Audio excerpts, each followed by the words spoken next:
আজ আমি তোমাদের সঙ্গে একটা চিকেনের রেসিপি শেয়ার করছি।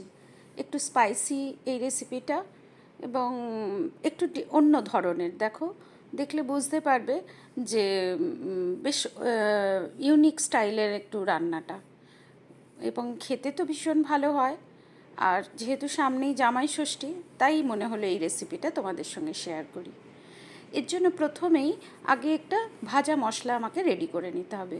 এর জন্য আমি একটু ধনে নিয়েছি, একটু জিরে, একটু মৌরি, আর কিছু গরম মশলার মধ্যে নিয়েছি দুটো তেজপাতা, দু তিনটে, আর একটু ছোটো এলাচ 4-5টা, অল্প একটা দারচিনির স্টিক, আর একটু ওই জয়িত্রীর একটুখানি ফুলের একটা টুকরো, আর এই 2-3টে লবঙ্গ, এদিকে আর দুটো গোটা শুকনো লঙ্কা, আর কিছু কাঠবাদাম মানে আমন্ড বাদাম, আর 8-10টা মতন কাজু বাদাম।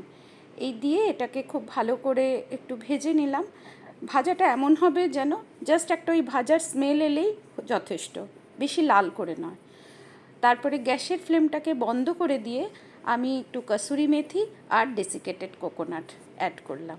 মানে প্যানটা যে গরমটা থাকবে তাতেই কিন্তু ওই নারকেলটা আর কসুরি মেথিটা ভাজা হয়ে যাবে। ওটা ঠান্ডা হোক, ওটাকে শুকনো গুঁড়ো করে নেব। তারপর এদিকে আরেকটা পাত্রে আমি একটু সাদা তেল দিয়ে কিছু পেঁয়াজ কুচি অ্যাড করলাম। এখানে ধরে নাও ওই দুটো মিডিয়াম সাইজের পেঁয়াজ কুচি আছে। মশলাটা যে ঠান্ডা হয়ে গেছে, ভাজা মশলাটা, এটাকে গুঁড়ো করে নিচ্ছি। এবার পেঁয়াজ কুচিটা তাড়াতাড়ি যাতে একটু নরম হয়, তার জন্য আমি একটু নুন অ্যাড করে দিলাম। আর নেড়ে চেড়ে এবার আমি একটু হলুদ আর একটু কাশ্মীরি লঙ্কা গুঁড়ো অ্যাড করলাম। এখানে কিন্তু আমি কোনো ঝাল লঙ্কার গুঁড়ো দিলাম না, কেননা ওই যে ভাজা মশলাটা আমি করেছি ওর মধ্যে দুটো শুকনো লঙ্কা দিয়েছি, এবং একটু গোলমরিচের দানাও কয়েকটা দিয়েছি। তাই জন্য আর এখানে শুধুই রঙের জন্য একটু কাশ্মীরি লঙ্কার গুঁড়ো অ্যাড করলাম। দিয়ে এবার আমি আদা রসুনের বাটাটা দিলাম, দিয়ে এটাকে মশলাটাকে ভালো করে একটু কষাচ্ছি। আদা রসুনের মধ্যেও আমি আদাটা একটু কমই দিই, রসুনটা একটু বেশিই দিই। এবার মশলাটা একটু কষানো যেই হয়ে গেছে, আমি চিকেনটা অ্যাড করে দিলাম। আজকের এই চিকেনের প্রিপারেশনটা দেখেছো, আমি কিন্তু চিকেনকে কোনো রকমভাবে আগে ম্যারিনেট করে কিছু দিয়ে রাখিনি, জাস্ট ধুয়ে রেখে দিয়েছিলাম জলটা ঝরিয়ে দিয়ে। এবার সেই চিকেনটাকেই মশলার সঙ্গে অ্যাড করে এবার এটাকে ভালো করে একটু কষাবো। এই যে রান্নাটা আজকের, এটা একটু স্লো কুকে করলে ভালো সবচেয়ে। মানে গ্যাসের ফ্লেমটাকে সিমে রেখে এই যে চিকেনটা অ্যাড করার পর এখন আমি গ্যাসের ফ্লেমটাকে কমে রেখে এটাকে খুব আস্তে আস্তে খালি রান্নাটা করে যাব। মানে মাঝে মধ্যে কষাবো, আর ঢাকনা খুলে আবার একটু ঢেকে দেবো, এরকমভাবে। এবার একটু টক দই ফেটিয়ে আমি অ্যাড করলাম। মানে 1 কেজি চিকেনে আমি এখানে ওই 100 গ্রাম মতোই টক দই ব্যবহার করেছি। এবার টক দই দিয়েও ভালো করে একটু মিশিয়ে নিয়ে একটু কিছুক্ষণ এবার ওই যে ভাজা মশলাটা গুঁড়ো করে রেখেছিলাম সেই ভাজা মশলাটাকে এখানে অ্যাড করে দিলাম। মানে এই রেসিপিটাতে টেস্টটা সম্পূর্ণ আলাদা হয়ে যায় শুধু এই ভাজা মশলাটার গুণেই। সেই জন্য ভাজা মশলাটা খুব ইম্পর্ট্যান্ট এই রেসিপিটার জন্য। আজকের রেসিপিটায় কোনো জল ইউজ করিনি। এই যে ঢেকে ঢেকে দেখেই বুঝতে পারছো এটা খুব আস্তে আস্তে কুক হচ্ছে। মানে যে টকবক করে একেবারে ঝোলটা ফুটছে তা নয়, কিন্তু এই মশলাটা দেওয়ার পরও ওই রকম ঢেকে ঢেকে গ্যাসের ফ্লেমটা সিমে আছে, এটাকে কুক করতে হবে। চিকেনটাও সেদ্ধ হবে এবং এই প্রতিটা মশলাও এই তার সঙ্গে সঙ্গে আস্তে আস্তে কুক হবে।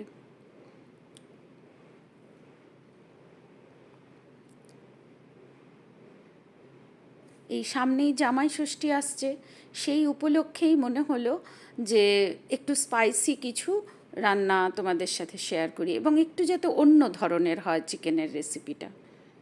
দেখেছো খুব সুন্দরভাবে কষে উপর থেকে এই যে তেলটা বেশ ভেসে উঠেছে। এই যে তেলটা তোমার দেখে মনে হচ্ছে না অনেকটা যেন তেল, কিন্তু দেখলে তো প্রথমেই আমি কতটুকু তেল দিয়েছিলাম, খুব বেশি নয়, প্রায় 1.5 টেবিল স্পুন মতোই সাদা তেল দিয়েছি। কিন্তু তেলটা বেরোচ্ছে এই যে কেন, দেখে মনে হচ্ছে যে তেলটা অনেকটা না কেন, এর পিছনে কারণ হচ্ছে ওই যে ভাজা মশলাটার মধ্যে আমি 2 ধরনের যে বাদাম ইউজ করেছি, সেই বাদামটা কুক হচ্ছে, তাতে ওর বাদামেরও তো একটা তেল থাকে, সেই তেলটা ছাড়ছে। এবার আমি এর মধ্যে একটু পেঁয়াজ ভাজা অ্যাড করলাম আর ধনেপাতা কুচি অ্যাড করলাম। মানে রান্নাটা আমার অলমোস্ট ডান, সেই শেষের দিকে, মানে চিকেনও সেদ্ধ হয়ে গেছে আর এই রকমই একটু গ্রেভিটা রাখবো, সেই জন্য আমি এই সময় ওই পেঁয়াজ ভাজা আর একটু ধনেপাতা কুচি অ্যাড করে দিলাম। এবার রান্নাটা শেষের দিকেই হয়ে গেছে বলে এই সময় আমি একটু বাটার ইউজ করলাম।